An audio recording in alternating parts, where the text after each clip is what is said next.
ఒకే ఒక కారణము. 2025 సంవత్సరాల క్రితము ఈ లోకాన్ని సృష్టించినటువంటి దేవుడు, భూమి ఆకాశములను సృష్టించినటువంటి దేవుడు ఈ లోకములోనికి వచ్చి 33.5 సంవత్సరాలు ఈ లోకములో జీవించి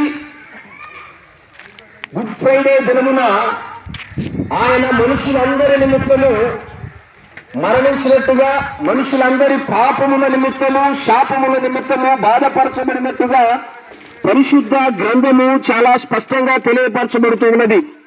ఎందుకు ఈ యేసు ప్రభు మరణించాడంటే బైబిల్ ఒక మాట చెప్తా ఉన్నది, మనుషులందరినీ కూడా దేవుని వద్దకు తీసుకొని రావటానికి, మనుషులందరినీ కూడా దేవుని వద్దకు తీసుకొని రావటానికి ప్రభువైన యేసు క్రీస్తు ఈ లోకంలోనికి వచ్చారు. అదేంటి, మనుషులందరూ కూడా దేవుని దగ్గర లేరంటే లేదు. అదే బైబిల్ గ్రంథంలో చదివాము, మనుషులందరూ కూడా దేవుడు ఏర్పాటు చేసినటువంటి మార్గంలో నుండి తొలగిపోయారట.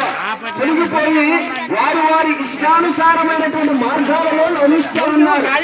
కనుక దేవుడు చూసి ఈ భూమి ఆకాశములను సృష్టించిన నిన్ను నన్ను కలుగు చేసినటువంటి దేవుడు, నా ప్రజలు నా మార్గముల నుండి తొలగిపోయారు, వారికి నచ్చిన మార్గాలలో నడుస్తూ ఉన్నారు, మరలా వీరిని నా మార్గంలోనికి తీసుకొని రావాలి అని ఆలోచన కలిగి ఆయనే శరీరధారిగా యేసు క్రీస్తు అనబడినటువంటి నామకరణములో ఈ లోకంలోనికి 2025 సంవత్సరాల క్రితం వచ్చి ఆయన మనుషులందరినీ నిన్ను నన్ను సృష్టించినటువంటి దేవుని వద్దకు తీసుకొని వెళ్ళటానికి వచ్చి మన అందరి పాపముల నిమిత్తము, మన అందరి శాపముల నిమిత్తము ఆయన నలగొట్టబడి, ఆయన బాధపరచబడి, రక్తము కార్చి మరణించాడు. ఎవరైతే ఈ సత్యాన్ని తెలుసుకుంటారో, ఎవరైతే యేసు యొక్క మార్గములోనికి వస్తారో వారందరూ కూడా దేవునితో ఉంటారు, దేవునితో ఉంటారు. దేవుని యొద్దకు వెళ్ళేటటువంటి మార్గము ఈ లోకములో ఏదైనా ఉన్నదంటే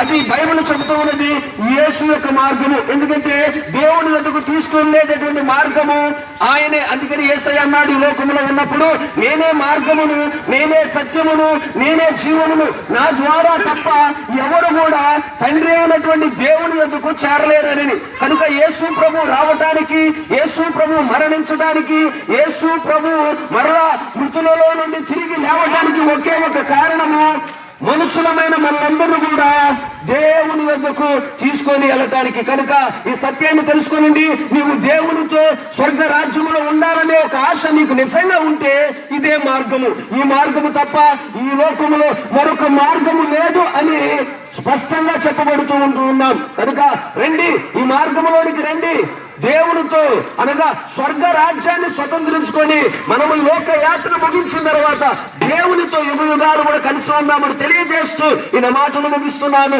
దేవుడు మిమ్మల్ని